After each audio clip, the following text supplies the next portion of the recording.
Desana on the 1st of June, 1979. The term Majjhima, or suitability, refers to the application of the Dhamma weapon to encounter and overwhelm any kind of kilesa that might appear. When the strength of this Dhamma weapon matches the strength of the kilesas, then one can withstand them. But there is still the possibility of the kilesas overwhelming and defeating us. But if we are heavy-handed and a lot more forceful than the kilesas, then they will steadily diminish.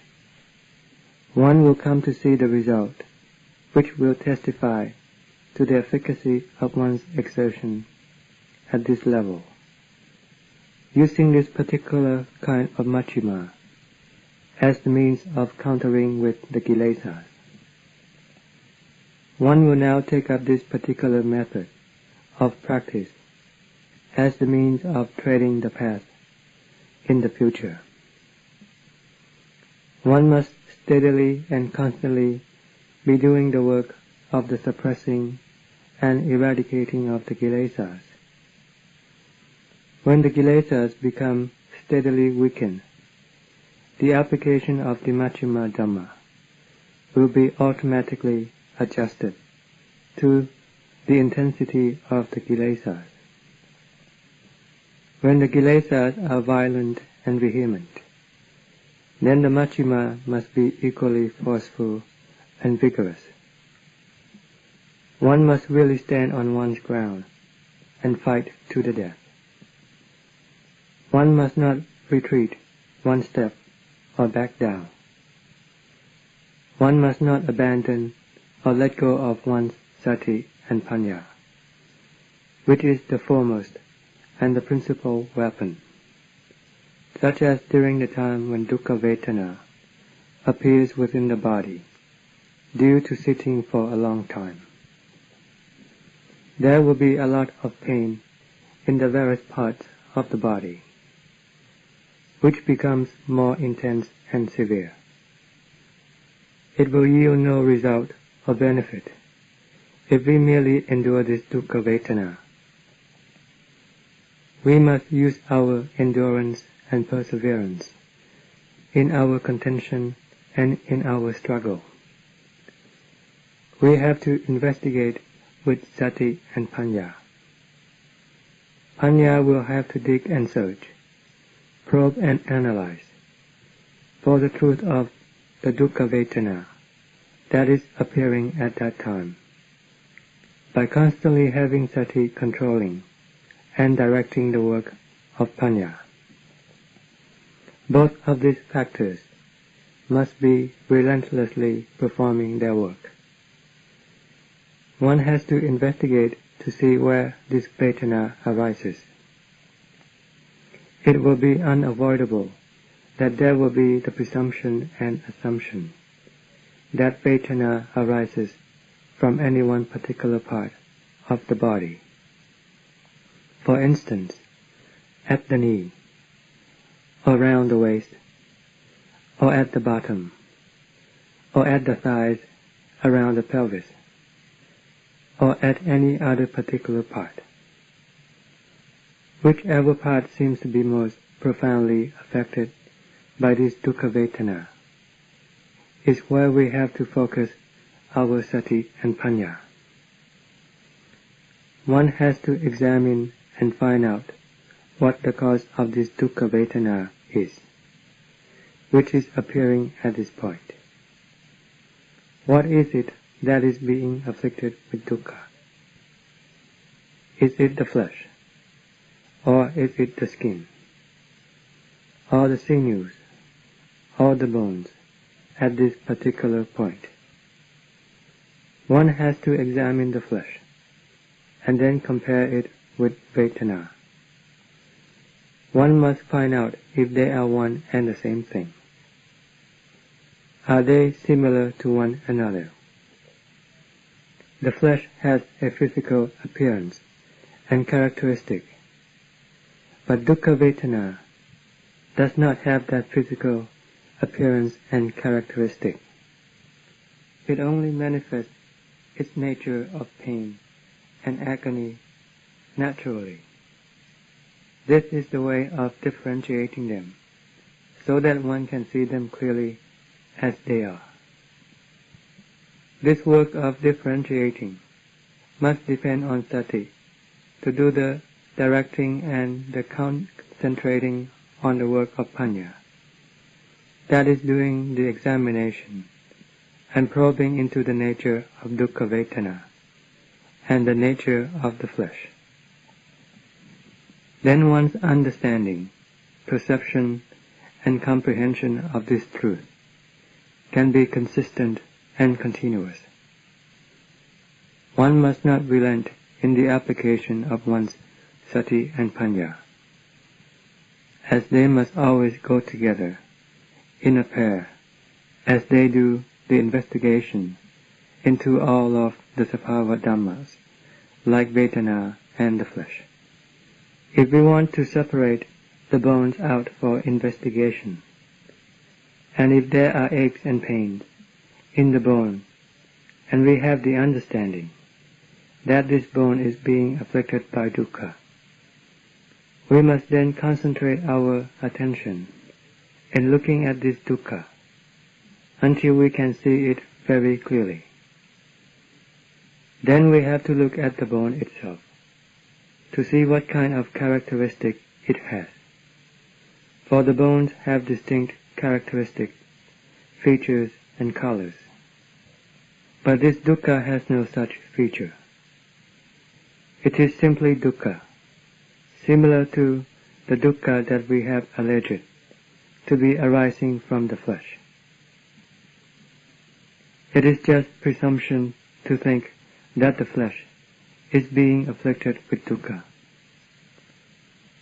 Whether it is the dukkha of the skin, the flesh, or of the bones, it is always of one characteristic nature. But this skin, flesh, and bones are all made up of different things and characteristics. How can they be vedana? Let's consider when a person is dead. The bones, the flesh, and the sinews and skin all still remain. But there is no dukkha. If they are one and the same thing, why is there no dukkha in a dead person, in spite of the fact that the skin, the flesh, the sinews, and the bones are still there? If this is the case, how can we consider them to be one and the same thing? This is one aspect. The second aspect deals with the citta, which is terribly important. We must now separate the citta and look into it. Is the citta afflicted with dukkha? If it is not any single part of the body that is being afflicted with dukkha, then is it the citta that is being so afflicted? We have to look at the citta and at vedana, and also at the body, to see how they are different from one another. All the citta has is just knowingness. Whether dukkha arises, remains, or disappears, this knowingness is still there. Even before this dukkha arose, this knowingness was still there. If the dukkha is the citta, and the citta is dukkha, then when dukkha disappears, the citta must also disappear. The citta should not remain knowing. If they are one and the same thing, then this would be how it would have to be. But the case here is that, when the dukkha vanished, this knowingness still remained. And even before this dukkha arose, the citta also knew. How can they be considered one and the same thing? we have to differentiate and set apart the presumption and assumption, the preconceived notions, and the suppositions of sanya, that allege and purport that this thing or that thing is dukkha, then rounding them in and mixing them up until it turns out that these things are dukkha. The flesh is dukkha, the sinews are dukkha, the bones are dukkha, the heart is dukkha. In short, that we are dukkha. And when it gets to the point where we are dukkha, then it can be extremely painful and excruciating. We have to differentiate and analyze so that we can see it clearly as it is. This is one type of Majjhima to be used in combating dukkha vedana that becomes extremely severe after we have sat for a long time, or when we are afflicted with illness. This is especially so in the last moments, when we are about to pass away. Then dukkha vedana will offer its full onslaught. It will come upon us to its maximum limit, to the extent where we may not be able to withstand it, but perish right there and then. Between this dukkha that is so severe that we are unable to withstand it and will have to pass away, and the dukkha that arises in practice, of these two types of dukkha, which is more severe? If we are not capable of coming to true realization and insight into the nature of dukkha by doing the investigation at this time, how then can we come across true realization and insight into the nature of the dukkha vedana that arises at the time when we are about to pass away, when the dukkha is at its extreme limit? If our work of investigation is in vain at this time, then when we die, we will also be in vain. We will never be able to come up with any essence or substance to hold on to as our basis. But if we have investigated and come to true realization and insight into the nature of the dukkha vedana that appears, and all its parts like the skin, the flesh, the bones, and the sinews, that are all found within this body, and if we can see them clearly with panya, and know that the citta is the citta, and know each separate condition as being a separate truth in itself, and know dukkha vedana as it really is, and know each of these things as they really are, and as they have been perceived through the means of our investigation with panya, then it is possible for us to separate ourselves from them. Even if the dukkha doesn't come to cease and disappear, it will not be able to disturb and agitate the heart, or give the heart confusion and trouble. We can then remain at ease and comfortable. We will remain bold and courageous. We will remain with a shield protecting our heart. Each of these things are real. When they are each real, then they do not disturb one another. The body is merely the body. The vedana is merely the vedana. And the citta is merely the citta. They each are real. And this is how I myself was able to perceive them with sati and panya.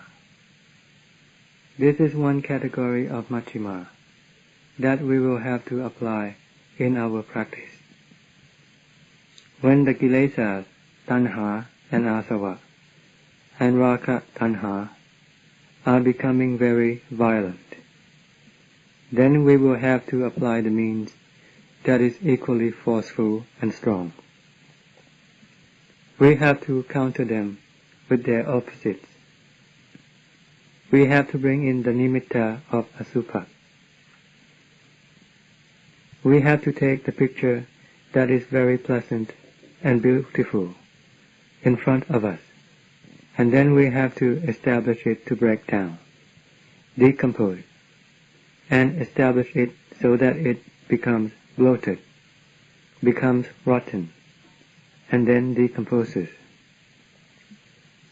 Then being devoured by vultures, crows, and dogs, right in front of us. How then can there be any desire or infatuation? This is the way of the Majjhima. This is how you will have to understand it. You have to come up with a tool that is suitable for the different kinds of kilesa that exhibit themselves. No matter how vehement and violent, or how subtle they might be, we have to come up with the corresponding tools that can catch up with them, or else we will never be able to achieve our purpose. It is the same way with asubha. We have to do it in such a way that we can really catch up with the kilesas. We have to get to see them clearly within our hearts. We have to overwhelm and counter each different kind of kilesa with the corresponding kind of Majjhima. Then we will be able to live in peace and happiness. The Dhamma teaching of the Lord Buddha, which we call the Majjhima, is of many different levels or categories. When we have established bases within ourselves, then the Majjhima Patipada that we have utilized will now have to vary to suit the various kinds of kilesas that still exist, and which are far more subtle, until this Majjhima becomes flowing constantly, day and night, due to the work of the constant investigation.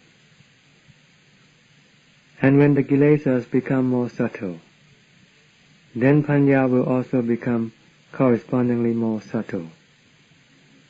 The things that will be capable of catching up with the kilesas are sati and panya. However, the kilesas manifest themselves. Sati and panya will always be able to catch up with them and be capable of outwitting them. You have to apply this sati and panya, and you have to really investigate, doing it thoroughly. Don't remain idle, doing nothing. Don't be weak or discouraged. Don't project difficulties into the future. Don't think that in the future it will be very hard to do the practice. If we want to think, then we should think that the kilesas will always be menacing and trampling over our heart in every form of existence that we will take up.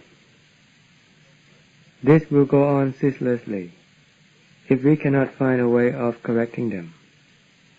They will be the ruler of the heart and subject it to take up birth in the various forms of existence, following the karma that we have made in the past. We are being totally useless in allowing the kilesas to menace and damage ourselves.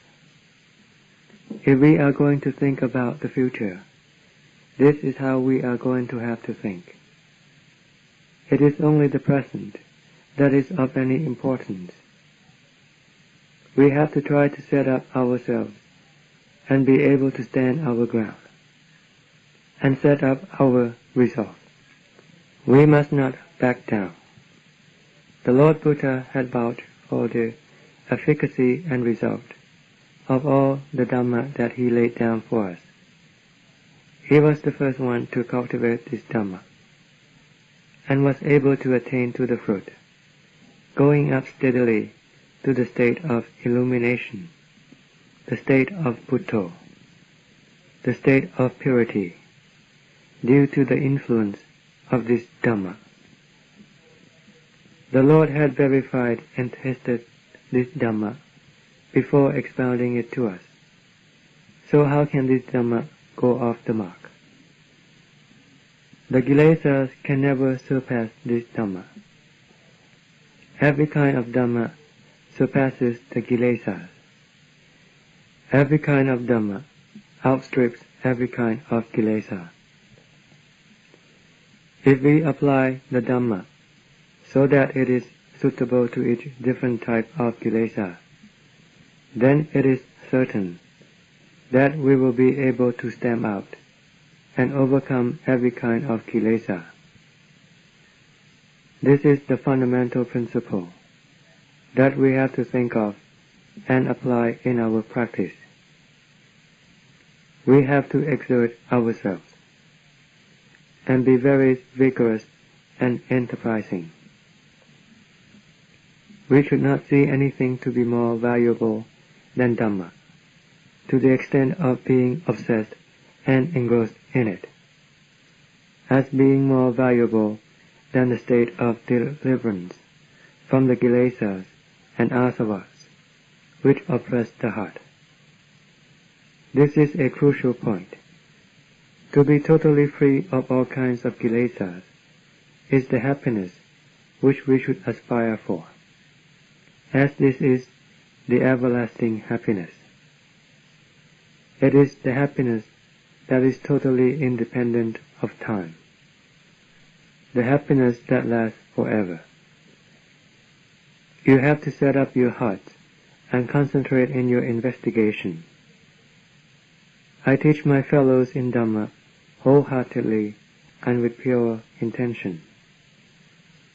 I have not kept anything secret from you. I teach and bring to light the various means and methods in coping, conquering, and overcoming those influences that are inimical and antagonistic to the heart, from my personal and practical experience. I illustrate and point out all the facts and know-how of practice. Try to strive and set your heart into the practice. You must not relent in your exertion. Sati is terribly important. You must always try to maintain your sati. Don't be careless or unmindful.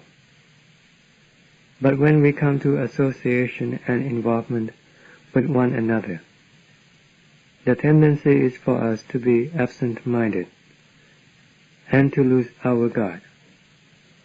Like the time when we come to have our hot drink, or while we are walking along the path together, or when we have work to do together. We tend to be unmindful to the extent where we become carried away and become somewhat wild and reckless. Don't let this happen within the circle of the practitioner, who sees the harm of the vata samsara and the harm of the kilesas. While we are walking, standing, sitting, or lying down, while we are eating or drinking, we must always be seeing the harm of the kilesas. Don't be immersed in the pleasure of eating. While standing, walking, sitting, or lying down, don't be immersed in reverie and fantasy, nor be heedless or negligent, for this is not the way of the Lord Buddha. This is not the way for one who is going to be free from dukkha. Remember this very well. Wherever you are, be possessed with sati. Don't be negligent or heedless. Be possessed with sati always. You must really and firmly establish your sati. Don't waste your time in thinking of and concocting up the things that you have done countless times before. All there is in this vata samsara and this entire world is just our thinking and concoction that disturbs and troubles our hearts. Haven't we seen the harm of them already? Why do we have to cherish them and be immersed in thinking about them? We should learn our lesson well from those things which have been harmful to us. Try to avoid and get away from that kind of thinking, and try to suppress and eradicate all those things that can be antagonistic to us, and which are the consequence of our thinking and concocting. Let us open up the way of thinking in the way of Dhamma, so that the Dhamma can appear. Then all the thinking process that goes in the way of samudaya can gradually fade away. Then this other thinking process can spring forth, becoming truth and Dhamma, that is capable of overcoming the kilesas and asava. The citta that can steadily attain to calm is the result of our practice. Let us not put the blame on our vasana and endowments. The kilesas pay no attention to the endowments and vasana of anyone. Regardless of the numbers of the kilesas, they are always and all harmful to us. We have to look at the kilesas as the harm and as the bane. We must not think about those vasanas and endowments that can help us eradicate the kilesas, apart from our diligent effort and strenuous exertion, having sati and panya as our instrument. This is the crucial basis for the eradication and suppression of the kilesas.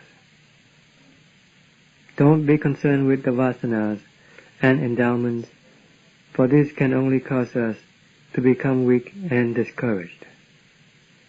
Then we will not be able to make it through. We have to be tough and strong, we who are the practitioners. When I heard Thanajanman relate the way that he had exerted himself, I was moved with sympathy and compassion for him, for he was really earnest and serious, putting his whole life into it. He really sought for the truth and Dhamma, despite the fact that no one was there to teach and guide him.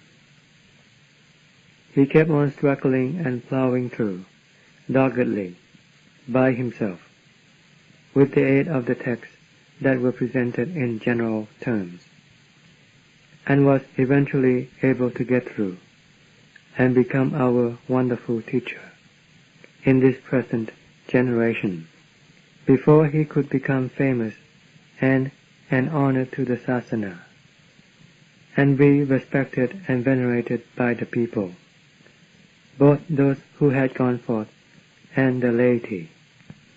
He had to really struggle. He was really earnest and serious, really putting up his life in exchange for what he was looking for. It was this that enabled him to become wonderful and noble, and to be free from all forms of dukkha.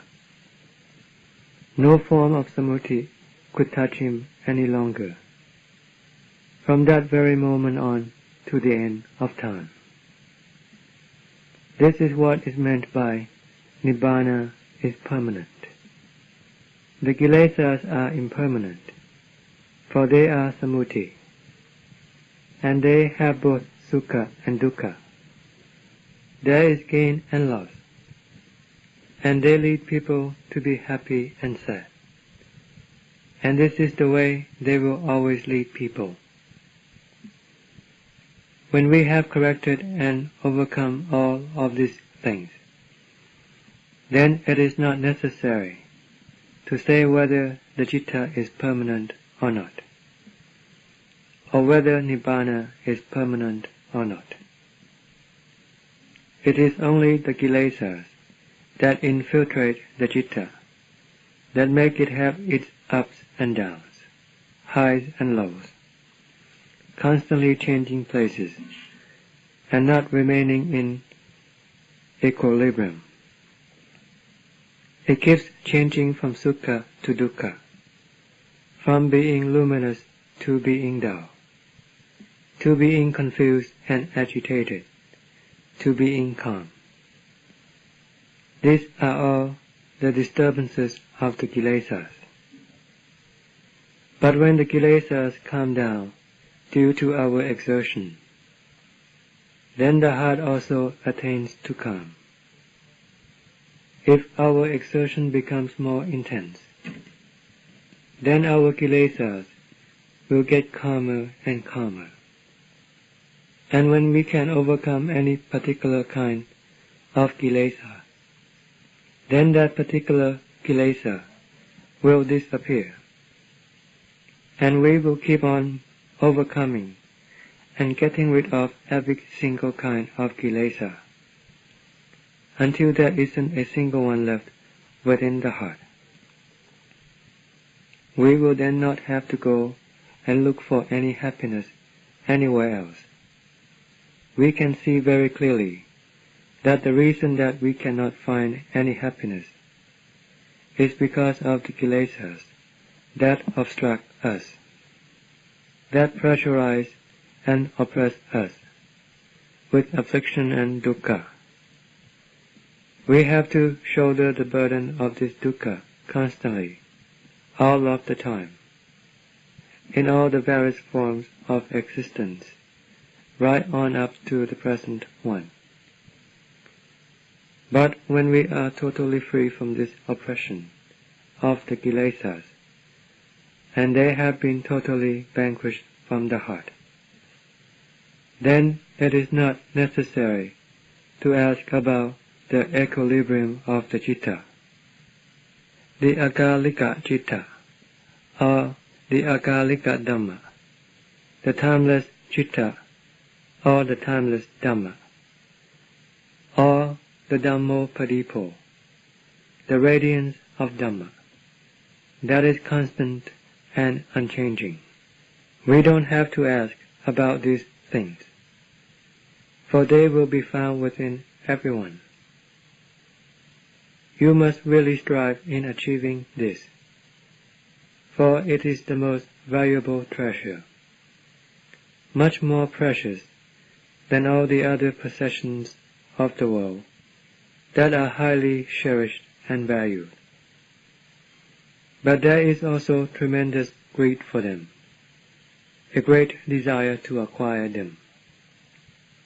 Although one might already have these things, one still wants more of them. This is the way of lopa, the ambition for power and influence is also the work of the kilesas. Greed or lopa is the work of the kilesas. Hatred is the work of the kilesas. Delusion is the work of the kilesas, as well as the confusion and trouble of both the body and the heart. They are all the work of the kilesas. They are not the work of Dhamma. Although it might have to go through dukkha, the work of Dhamma is the work for happiness. This dukkha is the investment capital. The sukha is the profit that arises therefrom. This is not just simply going through the type of dukkha that is damaging and menacing without there being any reward. Like the way the kilesas destroy people. This is the difference. This is how they differ. When we strive in our exertion, if there is dukkha, then let us face it, so long as the results are steadily forthcoming, and the heart is becoming blissful and joyful, until we arrive at perfection.